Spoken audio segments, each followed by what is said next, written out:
400 here, and yeah, I got done seeing the movie. Now I didn't see the full parts of it because my friend. Never mind. But anyways, so basically, I'm just going to review the basic kind of story. So yes, incredible opening scene. When I was first seeing it in IMAX, I was like, no, am I really seeing this? Am I really seeing this? And yes, they have like crossing out things and circling and Xing out and taking away. It's a really cool scene. Show dinosaurs, ancient hieroglyphics. Eventually it will show like the testing footage when they're about to kill Godzilla and stuff. And it's really cool. I mean, I love this whole atmosphere, and then when you get into it, you go to the Philippines, 1999, you have Dr. Serizawa and that other chick. They're there because this big radioactive pot or whatever, and they go down, they see the bones, and they see like all the, I guess, stalactites or something like, or not stalactites, like, I think it's the Muto or something like that. It's something that killed the Godzilla or something. But anyways, so then you fast forward, you get Joe Brody, Ford Brody, and Julia Binoche. Yeah. Anyways, so basically, Bryan Cranston or Joe Brody sends Julia Binoche down into Sector 5, and it's also his birthday.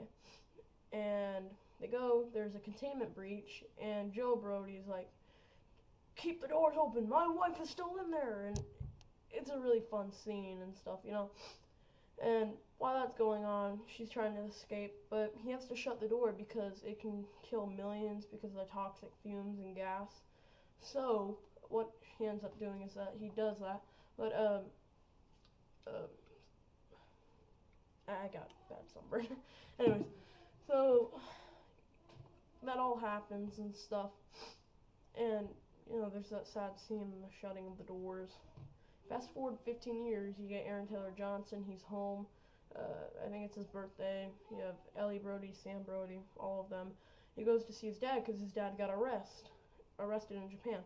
Flies over to Japan on short notice, actually, and I don't know, never mind, but he goes over there, and his father was actually, I noticed, I'm nailing this review.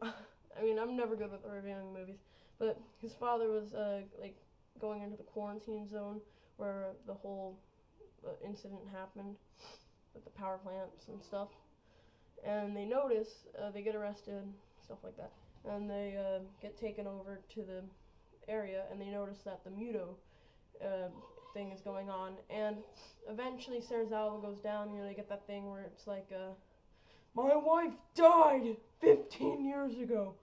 I deserve answers, and I have a right to know. And it's a lot of fun stuff, and eventually the whole electromagnetic pulse, because the Muto, he hatches, and the whole power goes out, so it unlocks the doors, and he gets out, and his son Joe is up there, and he's trying to figure out how to get out of the cop car. Muto slams into the cop car, spins it, opens up the door. He gets out, and he sees his dad, and he goes like, Joe! And then his father gets smashed and stuff, and is severely hurt. And the Muto actually starts flying, and there's this whole thing where it's like, Muto, massive, unidentified terrestrial creature, and then he goes like, it is no longer terrestrial, it has taken flight. So then, Serizawa's like, or they're like, is there anybody you need? And he's looking through, and he sees Joe, and I'll just call him Bryan Cranston. So he gets onto the plane, and Bryan Cranston dies, which is kind of surprising. Also, if you guys haven't noticed, this is a spoiler review. He dies and all this stuff. He's upset, and then they go into this room where they're like, Gojira.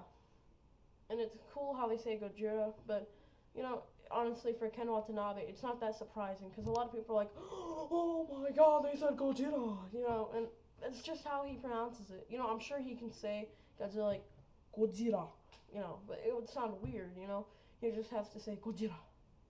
So it's not that much. But anyways, and I also like how they call him Godzilla though throughout the whole rest of the film. But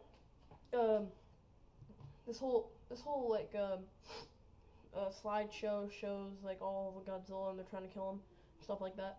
It is just really cool. And eventually they conclude to this thing, and I'm trying to think of what else. Oh yeah, the Muto actually reaches Las Vegas, and there's like a whole funny thing though where that scene where we get the two firefighters, or AKA the fairies. Yeah, like I didn't, it seems all serious, but they get the scene where it's like Elvis like, it's a demon in the sky before Las Vegas. It's just really funny, but you see that going on, and the helicopter swoops around the building, and God, the Mutos destroy stuff.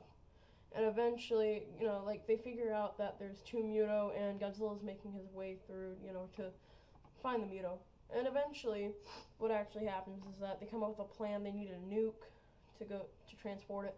And Aaron Taylor Johnson, aka Joe Brody, they're on this train, famous train scene. And actually, the Muto was big enough. Yes, the Muto was big enough. So, Etienne, you are wrong, because Etienne said that the Muto is not nearly that big to destroy the bridge. And Etienne, you are wrong, but I still like you. Anyways, so you get that whole scene. A lot of suspense, though. They're sitting on the bridge, and it's just looking. You never know when it's going to attack. And it's like, ah! It's just so much fun. And after that, though, you see Godzilla. Now, also, oh my God, I forgot the airport scene. I'm sorry. Yeah, you get the whole airport scene. But you also get this little thing where the boy actually, the door's shut on the subway, where the boy can't get to his parents, and he's going to take them back around. And he, does that. But that's way back in there. But anyways, oh yeah, by the way, actually, when you see Godzilla, there's no fight. It's like, you see it on the little TV. That's something they actually, the review said. But anyways, where was I? Yeah, they're transporting the nuke, and they're like, you can't get into the city that well, so you have to do a halo jump. It is so awesome because there's new footage of it, and they're in there, and you actually get to see Godzilla and the Muto fighting and stuff like that. Now, Elizabeth Olsen, I haven't talked about her much, but she's also working at the hospital, and she has to give Sammy up to this lady who's going to take them on a school bus out of the city to be safe, because she still has to work, and she wants to wait for Joe, so that happens.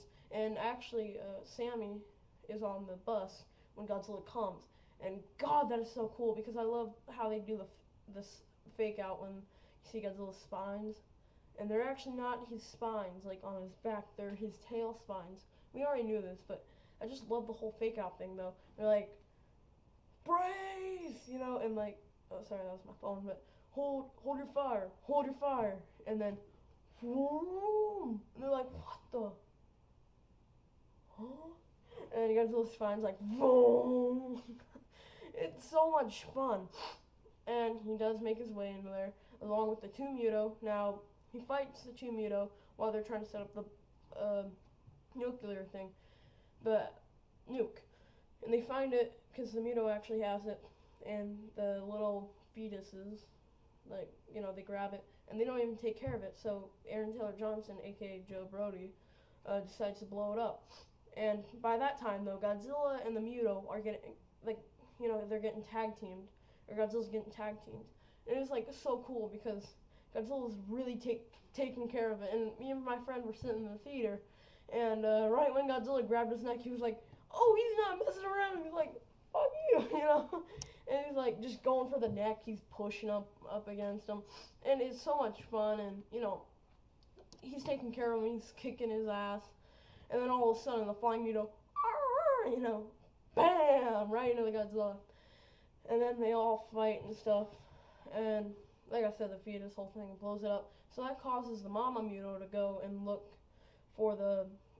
at the babies, and that lets Godzilla have an advantage. And now Godzilla is fighting the other Muto. But then all of a sudden you see, BAM!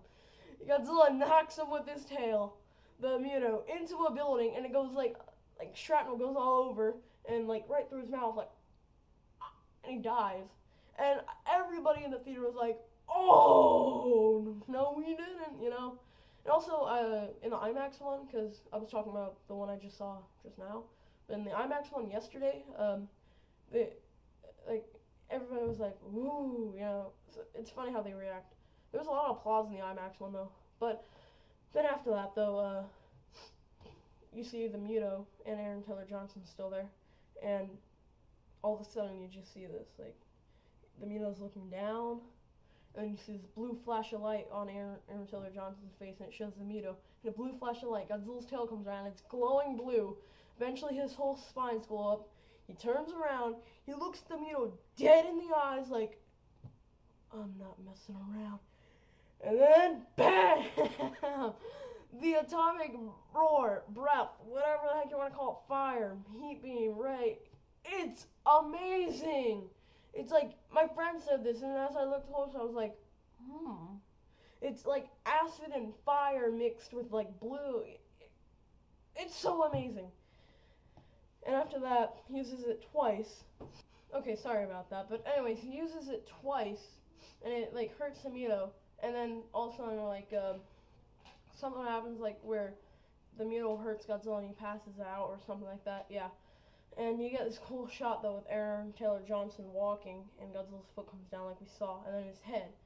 And it is so, like, at that point, Aaron Taylor Johnson can tell who the real menace here is. It's the Muto, and Godzilla isn't, because he looks him dead in the eye, and he's like... And then all of a sudden... all of, like, the smoke and ash covers Godzilla's face, and it's so amazing. But then after that, the Muto's chasing Godzilla, and it's actually the same soundtrack they used in the Strike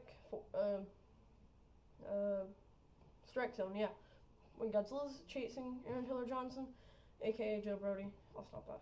Anyways, though, but it's the Muto this time, which is kind of cool, you know, a little twist.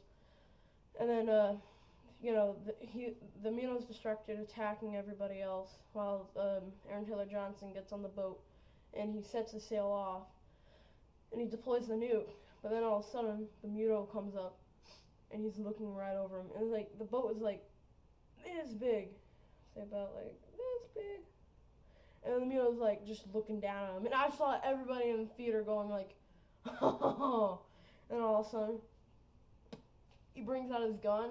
Like he's gonna do something, and right before he shoots it, he sees the Muto going like, and it's actually Godzilla. He goes up behind him, he pushes him, he opens up his mouth, he charges up, and he breathes his atomic breath right in his mouth. Blows off his head, holds the head, throws it. And it's so amazing. But the nuke is about to deploy. Aaron Taylor Johnson passes out, so does Godzilla, and people actually save him on a helicopter. They bring him up, flies out, and my friend said, he's gonna pass out because awesome people don't look at explosions. They turn their back to them. You know, if you think about it, it kind of always happens, like in cool movies. And he goes like, and it goes off. And you see the whole part where Aaron Taylor Johnson and his son meet up at the arena thing. And then you see Ken Watanabe and that other guy basically like trying to find survivors and stuff, the firefighters. And the firefighter's like, quiet, I hear something. And Godzilla's like actually right there though. They think he's all dead. And they, you know, start getting all the people out from under. And eventually you see the part where Aaron Taylor Johnson and Ellie Brody and Sammy Brody all meet up, and it, you know, it's nice. And then you see on the Jumbotron, they're all like, oh, look! And it says, King of the Monsters, city, like, our city savior, and question mark. It's so cool because he's a good guy. He never really intentionally destroyed anything. And it's so cool though. But anyways, what was I saying? Yeah. Okay, never mind. Godzilla like starts walking away, and everybody's like, "Whoa, Godzilla!" And you even see Ken Watanabe. Okay, that's it. I'm sorry. He was like, kind of breaking a smile every now and then. He was like, it was funny, but it's just so amazing. And then he goes back into the water. His sails go back in the water, and that's it. It's all over. Anyways, after that, everybody clapped, and we're all like, yeah. So basically, my overall thought, this is my favorite Godzilla movie ever, replacing Godzilla vs. Mechagodzilla 2, and also my favorite movie ever, honestly. This is the best thing ever. So thank you so much, Gareth Edwards, and please make a sequel. Yep. So thank you guys so much for watching, though. It's finally out, so yeah. And also Strike Zone, or not Strike Zone, Smash 3 is out, which is also really fun, surprisingly. But yeah, that's basically my video, though. So please rate, comment, subscribe, give a big thumbs up if you enjoyed this video. Also, tell me what you guys thought of it down below. And Gajira5400 out.